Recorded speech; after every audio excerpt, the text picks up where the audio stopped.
Tracy Morgan found a bully, and his bully was a bum. It was so sweet. News, I'm John Abba. Yeah, but I think I forgot. I'm homeless, boy. So what that got to do with me? I ain't do that. Tracy Morgan is getting a few side eyes and support for a now viral confrontation between him and a man who he alleged was mean to him when he was younger. In the release video, Morgan is seen leaving a Knicks basketball game and would begin signing autographs, only to see someone from his past who is now homeless. Before the unidentified man would proceed to ask Tracy for help, it appears that he was going. See, now this is this dude's fault. If he went up, asked Tracy Morgan for help, knowing goddamn well he used to beat his ass and made his childhood tough, I would have been ashamed. I'd be like, oh shit, there go Tracy Morgan, let me hide. But apparently this guy is very bold. Tracy would become immediately triggered once he recognized the man by first saying, "I remember you." Where you at? What's up? I remember you. Don't talk to me like I owe you something. I didn't say that, boy. Can I get something? No.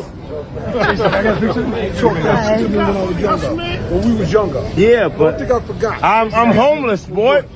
So what that got to do with me? I ain't do that. Yeah. Take care of my kids. Can I get a picture of my sister? Now, Tracy's abrupt rejection of the man has now left many split on his response, given that his net worth is allegedly between $70 to $75 million, and as many would know, he would receive a huge payout from Walmart back in 2014, after he would end up in a very bad accident in which one of his friends would lose their life. For many, the question has come up, is this how you would treat... He got a Lambo, he can't even get in it. One of his friends would lose their life. For many, the question has come up, is this how you would treat someone who bullied you and has now fallen on hard times, or should Morgan have taken the higher road? Everybody don't have grace. Everybody don't have grace and is willing to take the higher road. Remember when Michael B. Jordan ran into that girl that used to call him a nerd or whatever? And you know, we know each other. We go way back all the way to Chad Science in Newark, okay? Corny kid, right? No, I did not say that. Misquoted for sure. I heard it. Michael B. Jordan calls out a former classmate for making fun of him, and it is awkward. Oh, y'all trying to start drama over here?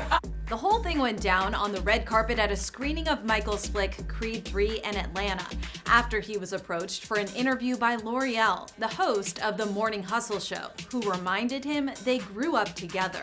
And you know, we know each other. We go way back all the way to Chad Science in Newark, okay? Corny kid, right? No, I did not say that. Misquoted for sure. I heard it. No, you did not hear me say. I said we used to make fun of the name. But yeah, he is obviously killing things out here. Called him on him like, yeah, who's corny now? Over on X, many will respond to the story. One user will go on to write, refusing to help someone just because they bullied you as a kid is cold, cruel, and pathetic. The person is homeless, struggling, and is in need. Yet Tracy Morgan would rather cling to a grudge than show basic human decency.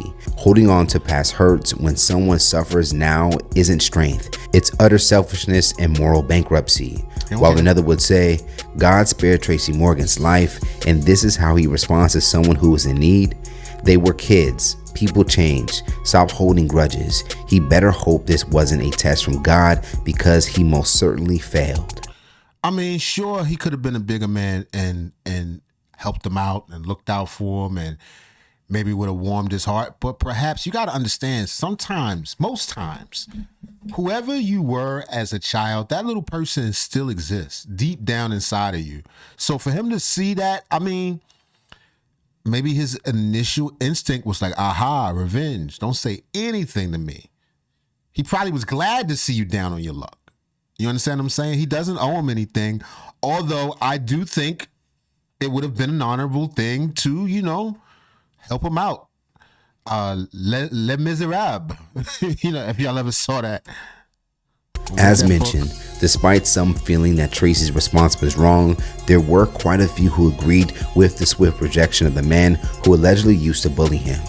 One user would say, the man used to bully Tracy Morgan. Let's not move the goalposts. There are consequences for bullying. While another would simply say, I don't care, Tracy Morgan ain't wrong. Along with a meme of someone somewhat holding in a laugh. First of all, I I don't know why so many people believe that rich people, people who are successful, owe you any of their money. Oh, you don't do nothing for the... You don't have to do nothing for nobody. Especially if you're a man. If you're a grown man, you should not expect another man to do anything for you. Nothing wrong with what Busta Rhymes did. I mean, Tracy. What appears to have bothered many is that Tracy himself grew up in public housing and, according to reports, was on welfare just before his career took off. So many would think he would be able to empathize for this man's current position. According to fellow comedian Lexi Kennedy, the real history between Tracy and the man involves their come-up-in comedy together. Kennedy will go on to write on X, so here's the real story. The other guy is a former comic. Tracy and him go all the way back. The foe is homeless and has been for 15 years. Homelessness isn't rare in stand-up, to be honest, but anyway, he has very bad mental issues like schizophrenia. Few comics around New York help him when they see him, and he's irresponsible. Man was low on funds, waited outside Madison Square Garden to corner Tracy on camera. He knew exactly where to find him. It's the sense of entitlement that made it into a spectacle. Tracy was caught off guard and blew him off because he helped him many times, but the last time didn't end good. The beggar knew that, so that's why he did it on camera. Hence him shocked when he was told no, he expected it. Now, what is also stated is that Morgan was a victim of bullying pretty bad when he was younger, assuming because he was known to be slightly overweight. And ironically, when he was a cast member on SNL, Morgan would even claim he was also not treated well by some of his castmates, in which he would open up about it in his book, I Am the New Black. He would go on to share in the book, "They never treated me well. There were people that treated me beautifully like Will Ferrell and Colin Quinn and Molly Shannon. I loved them. But Sherry O'Terry and Chris Kattan, I never cared for them either. F them. I can remember those two, especially those two people, treating me like the invisible guy. Now look where they at. Sherry O'Terry, she can't even get arrested."